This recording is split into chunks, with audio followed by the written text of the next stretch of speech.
Dictation start now. It gives me special pleasure to be here at this meeting.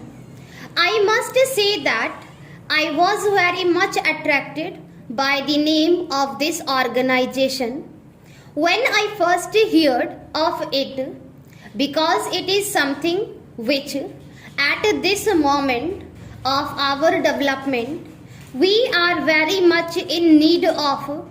Enterprise is perhaps the greatest of our national needs. Enterprise in agriculture, in industry, in science, and even in matters of civic initiative, in combating social evils such as communal friction and other types of frictions and tensions which arise from time to time, which threaten our unity, which threaten our progress, and sometimes threaten even our very survival.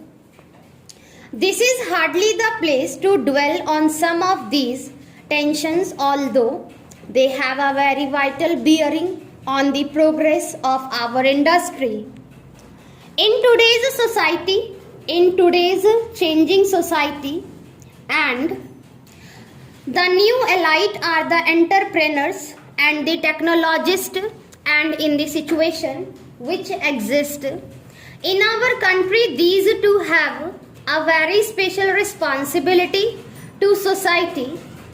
As you have rightly mentioned in your address, this is not only in the interest, in the patriotic interest of the welfare of larger sections of the people, but looking at the question from a very narrow practical point of view, also it is in the interest of all that one should take a stand on the issues and work for the solution of these problems, because these tendencies, whether it is the communal tendency considering one citizen big merely because of his relation to be more patriotic than all others, denying people the right to live where they want to in the country or to work where they want to,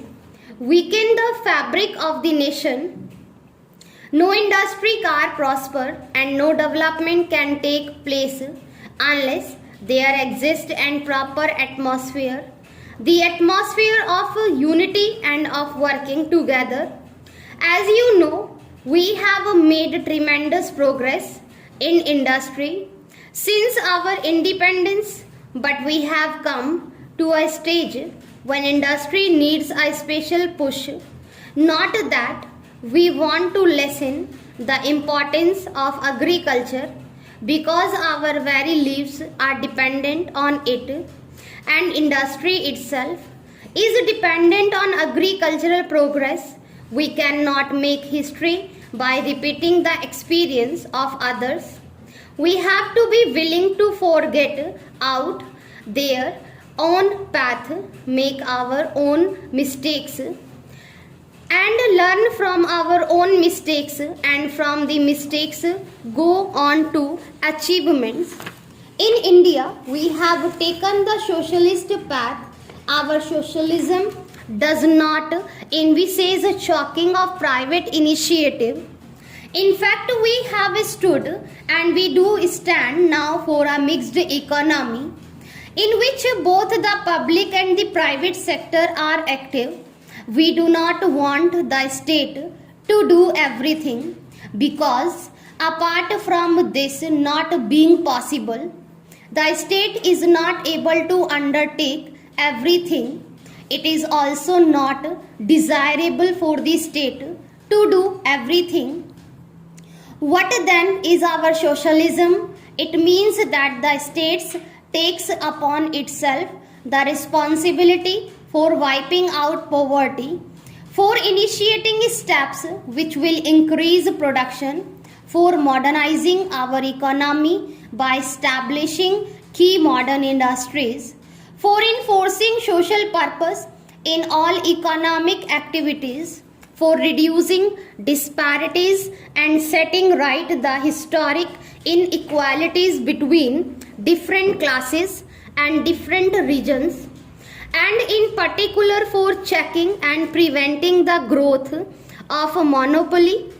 Now, all these are the responsibility of the state, but they are also the responsibility of industry and oil, of all those who are interested in the growth of the nation. As I said just a short while ago at another meeting in this city, that whatever steps we are taking now or whatever steps we may take are all not with a view to trying to fit into a particular policy or a particular ideology. The policy and the ideology itself are made for very practical reasons and to meet the needs of the people.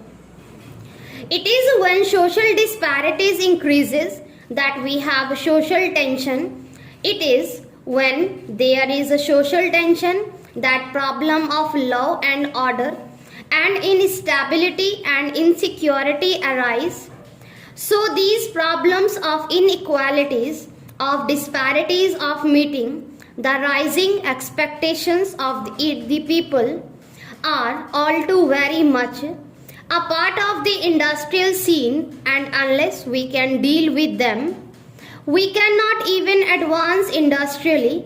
This task, which is so enormous, cannot be accomplished unless every section does play its part. We have the problem of educated unemployment. It has arisen partially because our industrial development and other development projects have not been able to keep pace with the rising number of educated young people. Another reason, though small, is that many of our educated young people wish to have only a particular type of job. They would like to work in particular places and cities rather than in villages on the mainland, rather than on remote island or in the hills. So we have a situation where we have areas in India which are in need of engineers, of doctors, of mechanics and many other such specialized people. This lead to new problem and unemployment in the country.